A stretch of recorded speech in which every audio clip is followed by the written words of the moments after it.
Bahkan ada orang seperti itu di tanah air kita.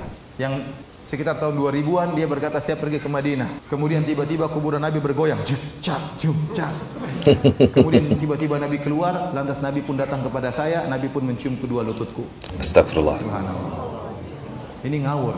Sekarang orang ini luar biasa. Acara kematiannya sampai macet di mana-mana.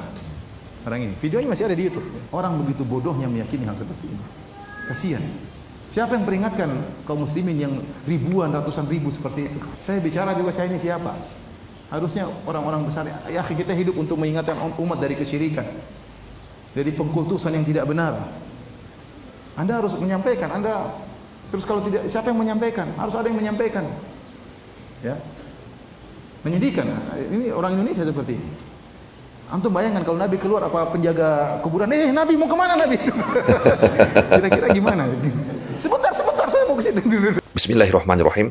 Assalamualaikum warahmatullahi wabarakatuh. Teman-teman semua, jumpa lagi dengan saya di channel YouTube Maisha Al-Fatih. Benar apa yang disampaikan oleh Ustaz Firanda, teman-teman. Benar, kita harus bantah kisah khurafat ini, teman-teman. Pengkultusan kepada Abah Guru Sekumpul ini harus kita bantah.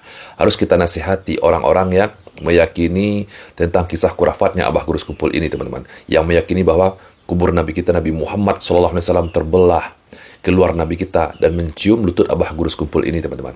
Sebagai seorang YouTuber, teman-teman, saya hanya bisa membantah di media saya, di media sosial saya, terutama di channel YouTube ini. Jadi bagi teman-teman yang ingin membantahnya, maka bantahlah bagi orang-orang yang di sekitar teman-teman yang meyakini tentang kisah khurafat tersebut. Kepada orang-orang yang hulu, yang berlebih-lebihan, bahkan sampai mengkultuskan Abah Guru Sekumpul. Bantah mereka. Tetapi bagi teman-teman yang di sekitarnya tidak ada orang-orang yang meyakini seperti itu, teman-teman, maka sebaiknya teman-teman di-share video ini atau video-video YouTuber lain yang berani membantah kisah Abah Guru Sekumpul ini. Semoga ini menjadi dakwah untuk kita semua, teman-teman. Dan alhamdulillahnya sahabatku semua, akhir-akhir ini sudah banyak masyarakat kita yang sadar akan bahayanya kisah-kisah khurafatnya Abah Guru Sekumpul, teman-teman. Sudah banyak masyarakat yang sadar tentang banyaknya kisah-kisah dongeng yang beredar di media sosial tentang menceritakan kisah-kisah karomah dustanya Abah Guru Sekumpul. Buktinya pada video ini, teman-teman.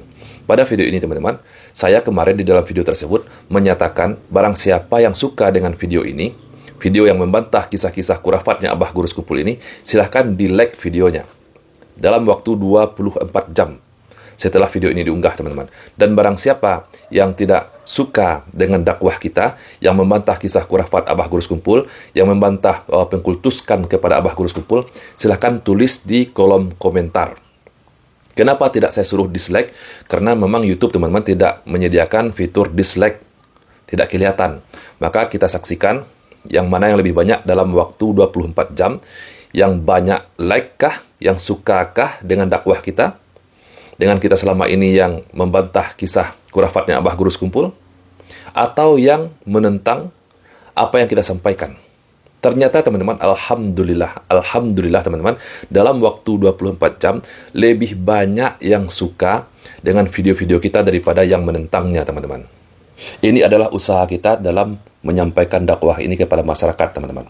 Sebagai seorang YouTuber, saya hanya mampu berbicara di media saya, di media sosial saya.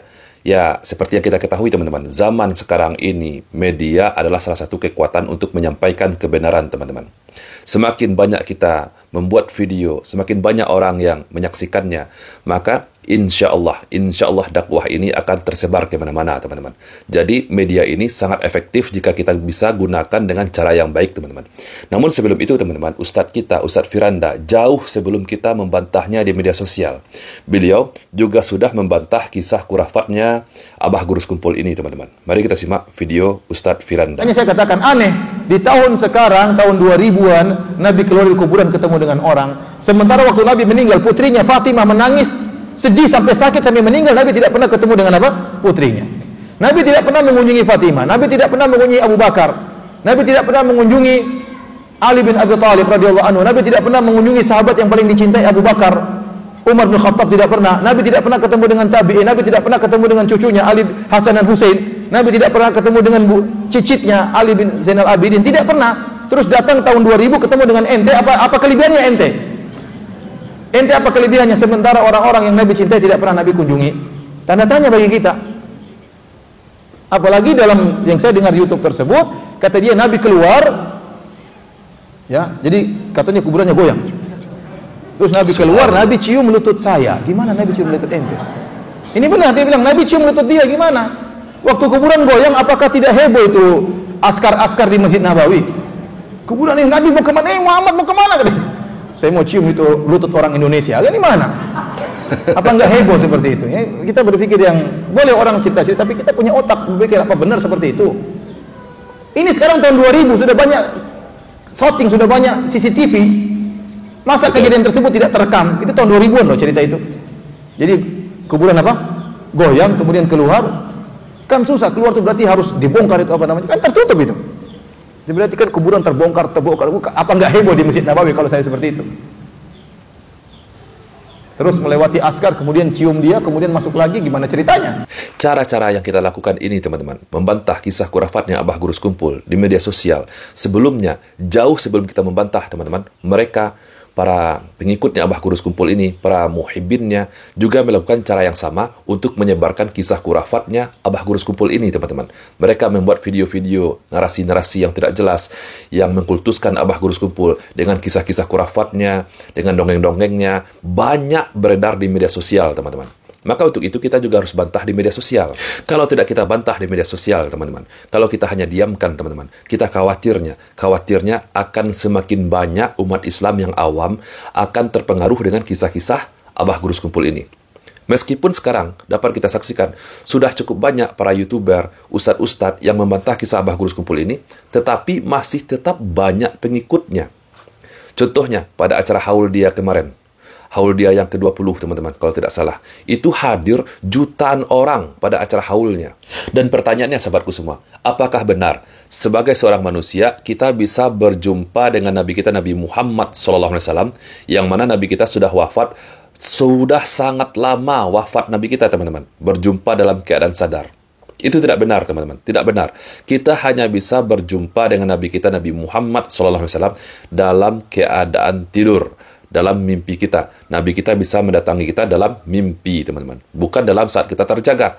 Bagaimana mungkin kubur Nabi kita terbelah, Nabi kita keluar untuk menjumpai kita, teman-teman. Oke, kita dengarkan bagaimana penjelasannya dari Ustadz kita, Ustadz Firanda. Sering saya sampaikan, Rasulullah SAW mungkin bertemu dengan kita dalam kondisi mimpi. Mimpi kita bertemu dengan Nabi. Itu mungkin, kata Rasulullah SAW, man ra'ani fil manami faqad ra'ani. Fa inna syaitana la yatamatsalu bi. Barang siapa yang lihat aku dalam mimpi, maka dia telah melihat aku. Karena syaitan tidak bisa meniruku. Mungkin kita bertemu dengan Nabi dalam mimpi. Dan Imam Nawawi mengatakan, seandainya Anda bertemu dengan Nabi dalam mimpi, sesuai dengan sifat-sifat Nabi, kemudian Nabi mengajarkan sesuatu di luar daripada syariat Nabi, maka tidak bisa diikuti. Bahkan Imam Nawawi mengatakan, seandainya malam ini seorang mimpi dengan ketemu dengan Nabi, kemudian Nabi berkata, besok 1 Ramadan, maka tidak boleh diikuti. Harus kita lihat hilal. Jangan berdasarkan mimpi tersebut. Kenapa? Yang suruh lihat hilal Nabi dalam hadis-hadisnya. Maka tidak mungkin perintah Nabi dalam mimpi berlawanan dengan perintah Nabi tatkala Nabi masih hidup, ya. Jadi demikian, ya. Itu pun kalau yang kita ketemu dalam mimpi adalah Nabi, karena banyak terkadang syaitan datang dalam mimpi ngaku sebagai apa? Nabi, ternyata bukan Nabi. Dan ini saya pernah ketemu dengan orang yang mimpi dengan ketemu Nabi. Bilang saya ketemu dengan Nabi. Terus gimana Nabi yang kau lihat? Nabi bersinar wajahnya. Ada jenggotnya enggak? Enggak, dagunya bersinar. Oh, itu bukan Nabi, kata saya. Dagunya bersinar. Kalau Nabi jenggotnya apa? Lebat.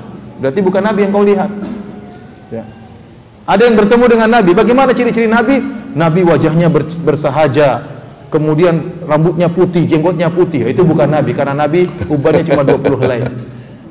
Yang kau lihat itu bukan siapa? Bukan Nabi. Maksud saya, Nabi, setan tidak bisa niru Nabi, tapi setan bisa ngaku sebagai Nabi. Itu pun dalam mimpi. Adapun tatkala masih Nabi ketemu kita dalam kondisi sadar, ini nggak mungkin. Nabi sekarang dari kubur, dia tidak akan keluar dari kuburan kecuali pada hari kiamat kelak.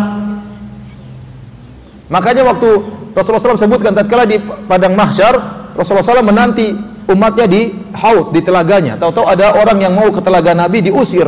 Kata Nabi, ya Allah, mereka adalah orang yang saya kenal. Kata Allah Subhanahu wa taala, innaka la tadri ma ahdatsu ba'da. Kau tidak tahu apa yang mereka lakukan setelah engkau pergi.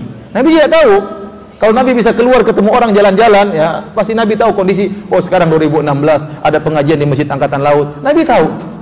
Ada ini, ada ibu-ibu pengajian. Rasulullah SAW tidak tahu. Makanya kata Allah, kau tidak tahu apa yang mereka lakukan setelah kau meninggal dunia.